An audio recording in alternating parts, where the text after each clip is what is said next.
faire le point de ce qu'il a fait, ce qu'il va faire, et chaque fois qu'il vient, il faut Claude, je te laisse embrayer pour la suite. Allez, vas-y. Je suis très ému. Je suis très ému de partager ce truc avec vous.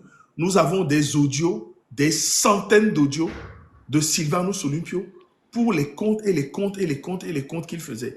Et à chaque fois, quand il réalisait quelque chose, ça se disait à la rue, ça se voyait. Et donc, ce n'est pas un président qui venait comme celui qui vous avait, qui vous parle des trucs, qui s'endette, qui vend des choses. Non, je ne veux même pas parler de lui. C'est lui faire trop d'honneur. Faut Claude, je te laisse terminer. Et nous n'avons plus beaucoup de temps. Je sais que tu dois être fatigué. On y va. Allez, faut Claude, c'est à toi. D'accord, merci. Non, pour la fatigue, ne vous en faites pas. J'ai de l'énergie. Simplement, il y a un créneau dans lequel nos échanges ont été programmés, donc on va tenter de le respecter. Bon, disons simplement que euh, ce que vous avez écouté là fait assez bien la transition par rapport à ce que nous voulons faire dans la prochaine période. À savoir que nous ne pouvons pas simplement nous dire que nous nous sommes retrouvés sur la tombe le 13 janvier dernier et puis nous allons nous retrouver encore l'année prochaine, hein, au même 13 janvier, sur la tombe à nouveau. Non.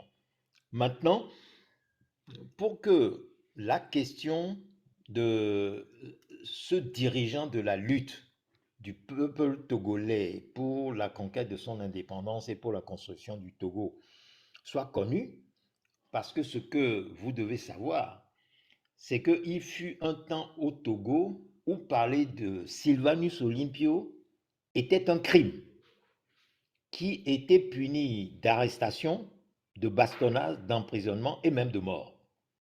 Détenir une photo de Sylvanus Olympio était un crime. Détenir des enregistrements de Sylvanus Olympio était un crime. Parler même de Sylvanus Olympio était un crime.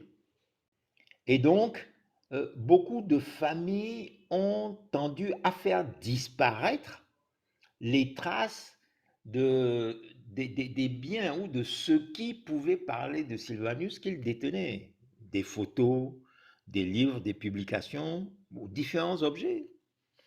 Vous savez que au moment de l'indépendance, on avait sorti même des vers de l'indépendance pour immortaliser l'événement.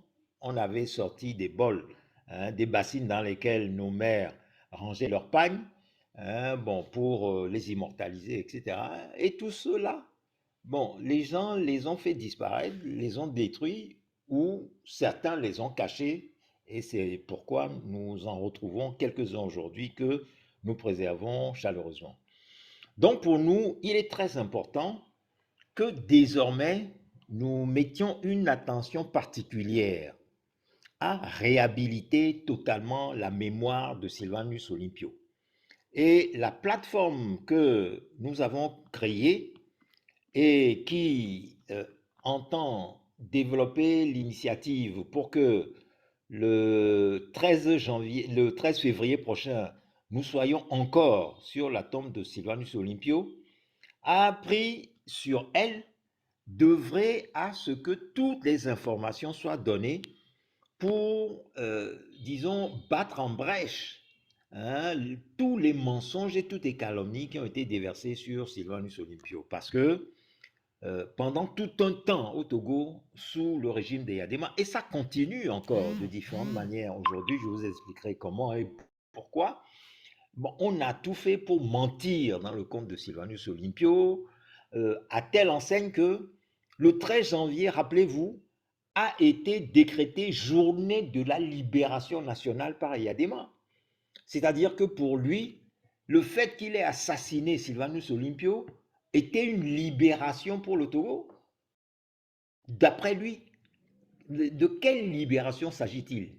Celui qui a combattu pour arracher l'indépendance, hein, du Togo au moment où lui et Yadema étaient en Indochine et en Algérie pour assassiner, hein, dans les troupes françaises, dans les rangs des troupes françaises, les nationalistes algériens et vietnamiens qui ou Indochinois qui combattaient pour la libération de leur pays, eh bien, lui ne peut pas venir nous dire que l'assassinat de Sylvanus Olympio est une libération pour le Togo. Mais c'est absolument inimaginable.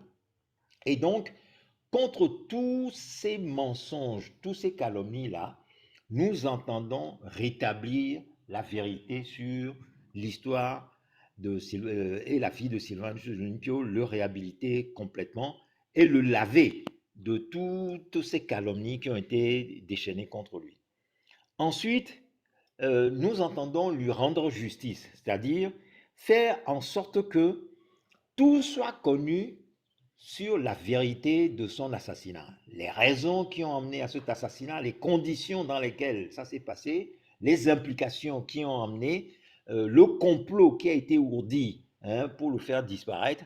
Il est temps désormais que tout cela se sache. Cela d'autant plus que les dispositions légales, aussi bien en France qu'aux États-Unis, permettent aujourd'hui que les archives soient ouvertes et que ce qui était détenu secret jusqu'à maintenant puisse sortir et être publiquement diffusé. Et bien évidemment, les premières archives qui ont commencé à sortir précisent bien que ce n'est personne d'autre qu'Eyadema lui-même qui a été celui qui a tiré le coup fatal, le coup de traître, parce qu'il a tiré dans le dos, et puis après il a tiré devant aussi, pour assassiner Sylvanus Olympio, ce qui montre que c'est quand même bien un lâche. Le troisième combat que nous menons, c'est celui du retour de sa dépouille mortelle au Togo pour qu'il y soit enterré dans la dignité, suivant les honneurs dus à son rang de dirigeant de la lutte pour l'indépendance nationale. Et ça, on ne le dira jamais assez. Tous les pays dans lesquels une lutte est menée et le dirigeant a été contraint à l'exil et il est mort, n'ont jamais su retrouver leur équilibre.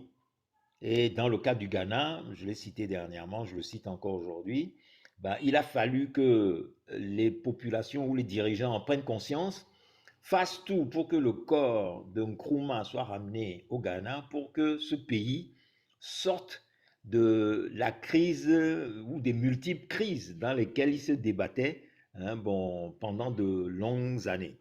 Et nous comprenons que depuis 62 ans où Sylvanus Olympio a été assassiné, et, disons, les difficultés, la crise multidimensionnelle que nous vivons au Togo a certainement pour origine le fait que le père de l'indépendance et de la nation togolaise dort aujourd'hui dans un autre pays, quand bien même c'est un pays voisin, le Bénin, un pays où il a vécu un moment de sa vie, mais sa place n'est pas là-bas, sa place est ici au Togo parmi nous.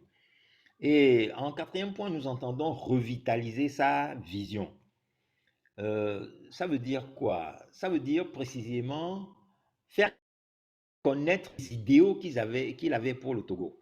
Et pas seulement une vision abstraite, mais comment il a commencé à traduire dans les faits de manière concrète cette vision-là à travers leur mise en œuvre dans la dotation du pays d'infrastructures dans les différents domaines. Vous avez écouté tout à l'heure ce qu'il a dit sur ce qui était entrepris à l'époque